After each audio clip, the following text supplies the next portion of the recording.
अस्सलाम वालेकुम। सितारों के सफ़र पर खुश आमदीद। आज की वीडियो में हम बात करेंगे कि पैसा कैसे आना चाहिए ज़िंदगी में, अट्रैक्शन कैसे बढ़नी चाहिए, कंफर्ट कैसे एंजॉय होगा। ये एक प्लेनेट है जो इन सारी चीज़ों को कंट्रोल करता है, आपकी लव लाइफ को कंट्रोल करता है, आपके रोमांस को कंट्रोल करता है।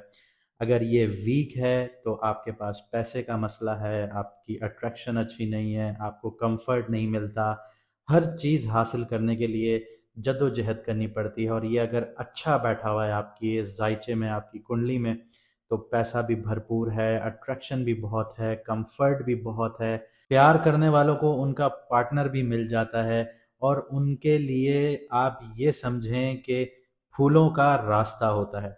लेकिन जिसका ये प्लैनेट मुश्किल में होता है और जिसको इस प्लैनेट की समझ नहीं आती, वो ज़िंदगी में बहुत मुश्किलात झेलता है, संघर्ष करता है अपने गोल्स को अचीव करने के लिए, पैसा कमाने के लिए, प्यार हासिल करने के लिए, अपनी शादीशुदा ज़िंदगी बेहतर करने के लिए, अपने आराम को हासिल करने के लिए उस इंसान को मुश्किलात का सामना रहता है। कुंडली में और भी बहुत कुछ देखा जाता है, तो अगर आप लोग जानना चाहते हैं और अपनी मुश्किलात का हल चाहते हैं, चाहे पैसे से रिलेटेड हो, अट्रैक्शन से रिलेटेड हो, शादी से रिलेटेड हो, जॉब से रिलेटेड हो, बिजनेस से रिलेटेड हो, बिजनेस में ग्रोथ नहीं हो रही हो, तो आप लोगों के सामने स्क्रीन पर नंबर आ रहा होगा। आप व्हाट्सएप पर मैसेज करके मैडम एस्ट्रोलॉजर एन बख्श का अपॉइंटमेंट हासिल कर सकते हैं। तो अब हम बात करते हैं कि वीनस ट्रांजिट कर रहा है कैप्रिकॉन से निकल के एक्वेरियस में जा रहा है, तो इसका इम्पैक्ट आपके ऊपर क्या आने जा रहा है। हम सारी चीज़ों को डिस्कस करेंगे कि आपका करियर, जॉब, बिजनेस, कहाँ आपके लिए अपॉर्चुनिटीज छुपी हुई हैं, कहाँ आपका प्यार छुपा हुआ है, बिजनेस कैसा रहेगा, आप लोगों का स्टॉक क्रिप्टो कैसा चलेगा, रोमांस कैसा रहेगा, मैरिज होगी या नहीं होगी, शादी में रुकावटें आएंगी, ये सारी चीज़ें हम डिस्कस करेंगे। कमिटेड लोगों की भी बात करेंगे, ब्रेकअप्स की भी बात करेंगे, हेल्थ की भी बात करेंगे। तो आइए वीडियो को शुरू करते हैं। तो बात करते हैं कैंसर मून साइन वालों की, यानी कि कर्क राशि, यानी कि बुर्ज सरतान वालों की।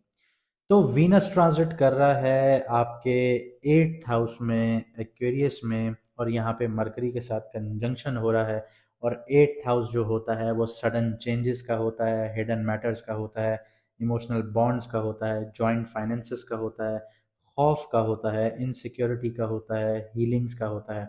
और यहाँ पे जो वीनस होता है वो अटैचमेंट, कंफर्ट और रिलेशनशिप्स को दिखाता है। और जो मरकरी है यहाँ पे वो थिंकिंग पैटर्न्स एक्टिवेट करता है, प्लानिंग एक्टिवेट करता है, सीक्रेट्स यहाँ पे एक्टिवेट कर देता है। मतलब ये ट्रांजिट जो है वो सरफेस लेवल पर स्मूथ नहीं होगा, लेकिन अंदर से बहुत कुछ ट्रांसफॉर्मेटिव स्टार्ट होगा। जॉब और करियर की बात करें तो इस फेज में कैंसर वालों के लिए ऑफिस पॉलिटिक्स एक्सपोज होना शुरू होगी कि कौन आपके साथ था और कौन आपके खिलाफ था।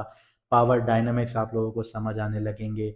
जैसे मैंने कहा कि कौन आपके साथ है, कौन आपके खिलाफ है, चाहे ऑफिस हो चाहे बिजनेस हो, ये सारी चीज़ें अब आपके सामने नज़र आएंगी कि कौन आपको ग्रो होते हुए देखना चाहता था, कौन आपको पीछे खींच रहा था। अब ऑफिस में, जॉब में आपके लिए ये सारी सिचुएशंस एक्टिव होंगी। लेकिन मरकरी जो 8th हाउस में बैठा है तो वो एक सवाल करता है कि क्या आप सिर्फ काम कर रहे हैं अपनी जॉब प्लेस पर, या फिर आप उधर के हिडन रूल्स को भी समझ रहे हैं। क्योंकि 8th हाउस जो होता है वो रिसर्च का होता है। तो अगर आप जो हिडन ट्रुथ्स हैं या रिसर्च बेस्ड काम है उनमें नहीं घुस रहे, तो आपका 8th हाउस नेगेटिवली एक्टिव होता है। तो अगर आप इमोशनली रिएक्ट कर गए तो स्ट्रेस बहुत ज़्यादा आएगा। और अगर आप कामली स्ट्रेटजी बना के आगे बढ़ेंगे तो कंट्रोल आप करेंगे। आगे बिजनेस वाले लोगों की बात करें तो जो ग्रो होंगे वो लोग होंगे इंश्योरेंस वाले, फाइनेंस वाले, टैक्स वाले, ऑडिट वाले, हीलिंग वाले, थेरेपी वाले, ऑकल्ट वाले, एस्ट्रोलॉजी से जो जुड़े हुए हैं वो लोग ग्रो होंगे। इन्वेस्टिगेशन से जो जुड़े हुए हैं, एनालिटिक्स जो करते हैं उन वो लोग ग्रो होंगे। जो बिजनेस ट्रांसपेरेंसी के बगैर होंगे या शॉर्टकट्स पर चलते होंगे, तो ये ट्रांसफॉर्मेशन जोन जो है वो उनको ख़त्म कर देगा, गिरा देगा। लीगल या ट्रस्ट इश्यूज उनमें बहुत ज़्यादा उभरना शुरू होंगे। अगर आप लोग नया बिजनेस स्टार्ट करना चाहते हैं तो पॉसिबल है, लेकिन 8th हाउस जो है वो ट्रांसफॉर्मेशन जोन है। तो बहुत ख्याल से आप लोगों को अपना पार्टनर केयरफुली चूज करना होगा, पेपर वर्क जो है वो क्रिस्टल क्लियर रखना होगा।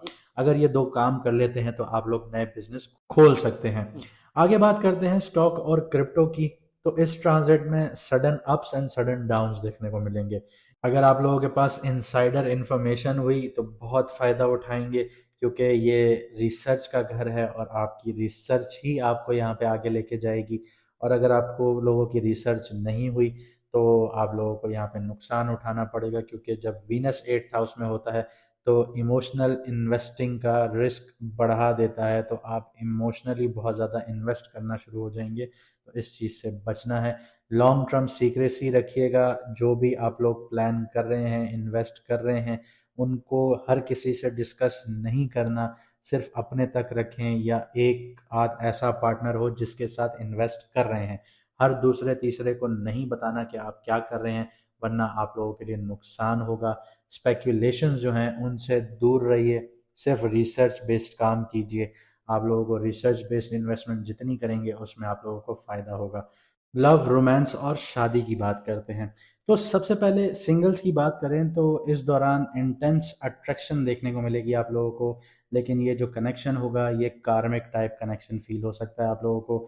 लेकिन क्लैरिटी आप लोगों को कनेक्शन में लेट मिलेगी, अटैचमेंट बहुत जल्दी देखने को मिलेगी, और टैबू रिलेशनशिप्स भी देखने को मिल सकते हैं। तो थोड़ा एहतियात कीजिएगा। इसके अलावा ब्लाइंडली ट्रस्ट नहीं करना आप लोगों ने। आगे बात करते हैं कमिटेड और मैरिड लोगों के लिए। तो 8th हाउस में आप लोगों का जब वीनस आता है तो रिलेशनशिप के हिडन इश्यूज बाहर आना शुरू हो जाते हैं। तो जो ऐसे राज हों जो मियाँ बीवी के बीच में हों या कमिटेड लोगों के बीच में हों, वो किसी तीसरे की इन्वॉल्वमेंट उसमें होनी नहीं चाहिए, एक एथिकली बात कर रहा हूँ, तो वो चीज़ें बाहर आना शुरू हो जाती हैं, खुलना शुरू हो जाती हैं। यहाँ पे ट्रस्ट, इंटीमेसी, लॉयल्टी जो है ये चीज़ें टेस्ट होना शुरू हो जाती हैं। तो आप लोगों को सोच समझ कर बहुत केयरफुली आगे बढ़ना होगा। यहाँ पे जो हेल्दी रिलेशनशिप्स थे जिनमें बहुत अच्छी बॉन्डिंग थी वो आगे ग्रो करेंगे, लेकिन जो अनहेल्दी रिलेशनशिप्स होंगे उनके जो क्रैक्स हैं वो दिखना शुरू हो जाएंगे। वो पता चलना शुरू हो जाएगा कि मियाँ बीवी या जो लिव इन रिलेशनशिप में आप लोग रह रहे हैं, तो वो यहाँ पे क्रैक दिखना शुरू हो जाएंगे कि ये लोग स्टेबल नहीं हैं। ब्रेकअप किन के होंगे? ब्रेकअप पॉसिबल हैं क्योंकि 8th हाउस है।